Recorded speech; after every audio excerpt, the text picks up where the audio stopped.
ہمارے ساتھ اکثر ایسا ہوتا ہے جب ہم کسی کی مدد کرتے ہیں، مشکل وقت میں ان کے ساتھ کھڑے رہتے ہیں، ان کے مسائل حل کرنے کی کوشش کرتے ہیں، لیکن حیرت اس وقت ہوتی ہے جب وہی لوگ بعد میں آپ کے مخالف یا دشمن بن جاتے ہیں۔ آخر ایسا کیوں ہے؟ کیا ہماری نیکی غلط تھی یا مسئلہ کہیں اور ہے؟ یہ ایک ایسا تجربہ ہے جس سے بہت سے لوگ گزرتے ہیں اور پھر حیران رہ جاتے ہیں کہ ایسا آخر کیوں ہوتا ہے۔ آج کی اس ولاگ میں ہم بات کریں گے کہ بعض اوقات جن لوگوں پر ہم احسان کرتے ہیں وہی ہمارے خلاف کیوں ہو جاتے ہیں، اس کے پیچھے کی وجوہات کیا ہیں اور ایسے لوگوں کے ساتھ ہمیں کس طرح کا رویہ اختیار کرنا چاہیے تاکہ ہماری عزت، سکون اور تعلقات جو ہے نا وہ متاثر نہ ہوں۔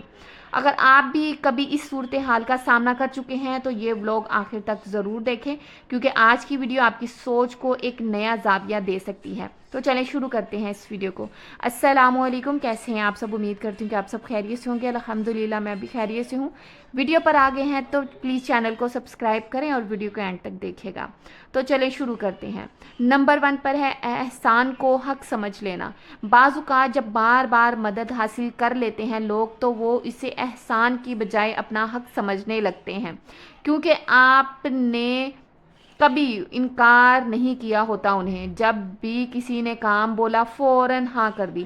یہیں سے سب سے بڑی غلطی ہم کرتے ہیں کہ اپنے تمام ضروری کام چھوڑ کر، اپنی ذات، اپنے آرام سکون کو چھوڑ کر جن لوگوں کی ہم مدد کرتے ہیں نا انہیں اس ہیلپ کی کوئی ویلیو نہیں ہوتی۔ ان کے نزدیک نہ آپ کے کام کی کوئی ویلیو ہے بلکہ آپ کی اپنی ذات کی کوئی رسپیکٹ، کوئی ویلیو نہیں ہوتی، کیونکہ آپ ان کے لیے ہر وقت اویلیبل رہتے ہیں۔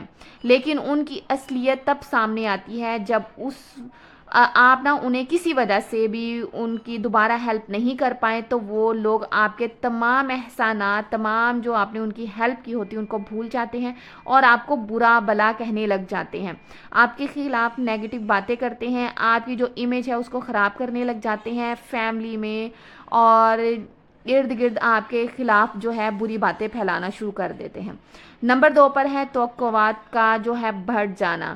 جب آپ ایک بار کسی کی مدد کرتے ہیں نا تو بعض لوگ مزید اور بار بار مدد کی جو ہے امید کرنے لگتے ہیں، اور اگر ان کی جو توقعات ہیں وہ پوری نہ ہوں تو وہ شکوہ اور ناراضگی شروع کر دیتے ہیں۔ نمبر 3 پر ہے حسد اور مقابلہ۔ بعض لوگ آپ کی کامیابی، آپ کی پرسنالٹی یا آپ کے مقام سے حسد کرنے لگتے ہیں۔ کچھ لوگ کسی کی خوشحال لائف، اچھی پرسنالٹی نہیں دیکھ پاتے، حالانکہ ایسے لوگوں پر آپ نے بہت سے احسانات بھی کیے ہوتے ہیں، لیکن اس کے باوجود کچھ لوگ آپ سے حسد کرتے ہیں۔ وہ آپ کی سکلز، آپ کی صلاحیت، آپ کے مقام یا آپ کی اچھائی دیکھ کر حسد کا شکار ہو جاتے ہیں، اور یہی حسد بعد میں دشمنی میں بدل جاتا ہے۔ وہ ہمیشہ یہی سوچتے رہتے ہیں کہ آپ ان سے اتنے بہتر کیوں ہیں۔ نمبر 4 پر ہے ضرورت ختم ہونے کے بعد رویہ بدل جانا۔ کچھ لوگ ضرورت کے وقت ریلیشن رکھتے ہیں، لیکن جب ان کی ضرورت پوری ہو جاتی ہے تو وہ نہ صرف دور ہو جاتے ہیں بلکہ بعض اوقات مخالفت بھی شروع کر دیتے ہیں، کیونکہ اب انہیں آپ کی ضرورت نہیں رہتی۔ اب ان تمام سچویشن میں ہمیں کرنا کیا ہے؟ ہمیں دکھ جو ہے، جو تکلیف ہو رہی ہے اس کی بجائے نہ ہمیں ان پوائنٹس کو فالو کرنا ہے جو میں بھی آپ کو بتا رہی ہوں۔ نمبر 1 پر ہے نیکی کریں لیکن بدلے کی جو امید ہے نہ رکھیں۔ نمبر 2 پر ہے ہر شخص پر حد سے زیادہ اعتماد نہ کریں۔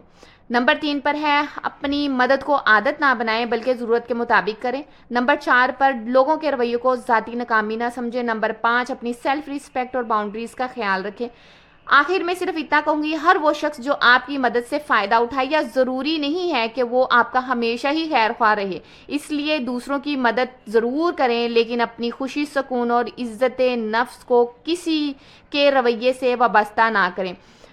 اصل نیکی وہ ہے جو انسان بغیر کسی صلے یا تعریف کی امید کے بغیر کرے، یہی ذہنی سکون کا بہترین راستہ ہے۔